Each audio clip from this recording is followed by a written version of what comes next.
Here with Miami coach Anthony Noreen after an 8-3 loss to number 4 Western Michigan, and we'll take some questions. Coach, I want to get your overall thoughts on the game.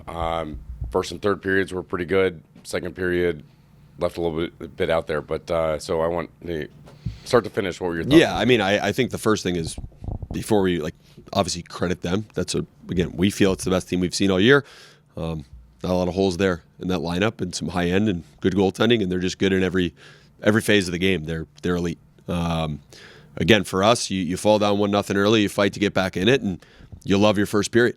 Unfortunately, it's a 3-period game because you love your third too, and get a couple kills there, and But the start of the second, and again, it. There's got to be some sense as a player, they probably got ripped after the first period. That probably wasn't good enough. They probably expected better and more, and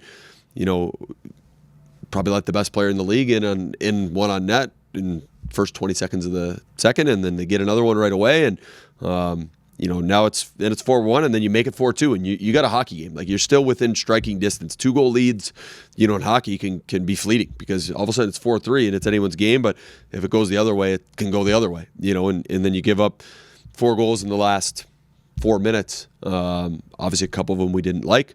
A couple of them just kind of missed assignments off of face-off. Again, I give a lot of credit to them. I think they've just put together a really good hockey team. I think we need to be better in every phase. I think we gotta. You certainly can't let in 7 goals, and I think was the first 17 shots, 18 shots. That just can't happen in a hockey game. I think that when it gets hard, again, I've said this all year, I'm going to sound like a broken record, but when it gets hard, we need to find a way to push through it. And against them, you need to push through it once, twice, 3 times, sometimes just to get it out of your zone and then get a chance to get on the attack because they're over top of you and they're physical. And when we were physical and when we were over the top of them and we played through bodies, you're there. But the second you don't, they make you pay. I mean, I think they scored on their first scoring chance of the game. It's a dead even game. They get a scoring chance, they put it in the back of the net. Second period starts, they get a scoring chance, they put it in the back of the net, and that's what really good hockey teams do. This season, they're very good, but they've made a habit of scoring in bunches when they score, of spurts where they score back-to-back goals fairly quickly. What are you looking for as far as a team to respond, and how'd you think the team responded to those? Yeah, I mean, I think in those moments, what you need is, number one, someone just needs to grab it, and stop the bleeding. Because that's what good teams do. What really good teams do is, number one, they've got depth scoring. So it's not like, we put our first line out there and score. Nobody else is capable. No, the next line and the next line and the next line are all equally capable. So that's number one. And number two, you smell blood in the water and you go after a team. That's what, I've been on the other side of that where it's yep, there's our time to pour it on. Let's go. But what you need on our side is you need a line, a D pair, a group of guys that could all go out there and get it stopped. And that's something we've kind of reached for all year and tried to find where it's just when you get to a point where you're a really good team, you have a group that you could start a period with and listen, it doesn't mean they're going to score, but they're going to set the tone for your team game. And maybe it's you give up a goal. They know you're going to put them out there, they're going to get your team game back going, or maybe it's you score a goal and they go out there and they keep that going. So that's what you need. You just need a group that you could put over that's gonna get it stopped, and it's a mindset thing too. Obviously, they're feeling it and they're coming, and you've got to be able to go with those ebbs and flows of a game and not just let it get away from you. Because again, you look at it, it's 1-1 in the first, like I said, first couple minutes of the second, last couple minutes of the second, but it's a 60-minute game. And again, they don't break the chain. They wait for those couple moments where you do, and then they just take full advantage. This season, as a whole, you've taken a lot of penalties, but it seems like of late have been able to stay out of the penalty box. Today you take only 2, and you kill off both of those penalties. What do you attribute that to? Yeah, I think a little bit maturing and realizing we can't afford to.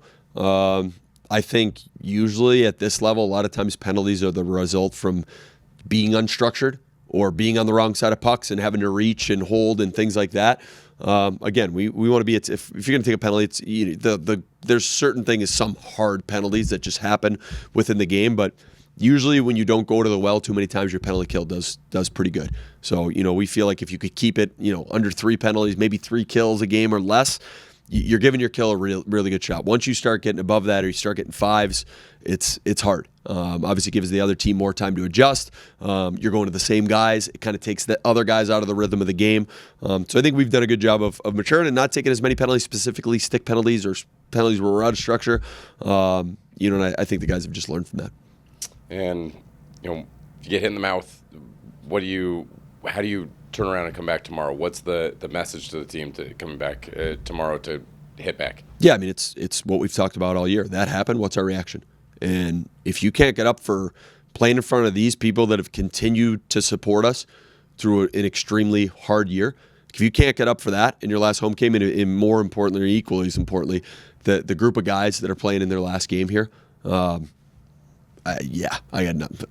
I won't understand it, but I think this group has shown an ability to respond and to react, and that's what we've talked about all year. Hard things are going to happen. We got to respond the right way, and those guys deserve it.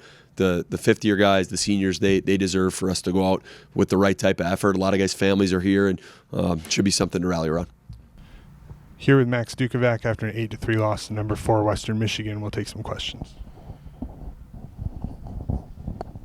Max, the second period got away a little bit there. But the first and third periods played them really tight.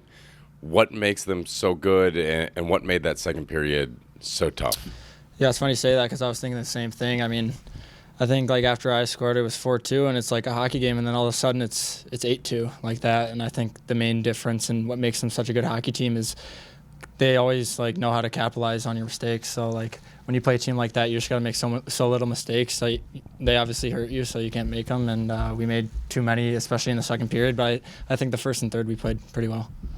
You made them pay on a mistake. You're able to get in an odd man rush. You've got Johnny off to the side. Walk me through your goal and how you were able to net that. Yeah, well, I got to give credit to my line mates. I think it was Johnny Waldron who got a stick on that shot or maybe blocked it. I'm not too sure. And then I kind of grabbed it, went 2-on-1 with him. And then usually you try and read the only defenseman. I felt like he was kind of cheating the pass, so I had the open shot and I took it. And did the goalie, he was tough all night. Really good goaltender for them. Did he kind of cheat a little bit of the side thinking that you were going to pass to Waldron? Yeah, I did think. I kind of put it on my head, and I think he thought I was going to pass it, and he was also a little bit deep in his net, so I thought, like, no better time to shoot it. Looking at tomorrow, you've got these guys again. They won the NCHC regular season, and you guys are, I suspect, wanting to lay it all on the line tomorrow. And, there's no tomorrow after that. So what kind of intensity can we expect, and how are you going to try to take up to him tomorrow? Yeah, I mean, like you said, it's the last game of the year, and, everyone wants to finish on a good note. We have a lot of older guys in that locker room who contributed a lot to this program, who also have a lot of family here. So tomorrow will be a different game, I'm sure of it, and we just need to play harder and more physical and make less mistakes, and I think we'll be okay. What are those guys that are a year older? Some of them are, have been here a couple of years. Some have been here more. You've got two guys who've been here for 5 years that all here at Miami. What have they meant to your career, and how do you want to sort of honor them tomorrow? Yeah, I mean, they obviously mean a lot. I mean, Hampus and Moltz, they've been here since I got here as a freshman, so I've been able to look up to them for a long time, just the way they carry themselves as humans, like on and off the ice. And then like guys like Sully, like he's also like an amazing leader, amazing captain, and you can learn a lot from those guys. So every day coming to the rink, just trying to see how they work and how they operate. And yeah, like I said, they're just great guys.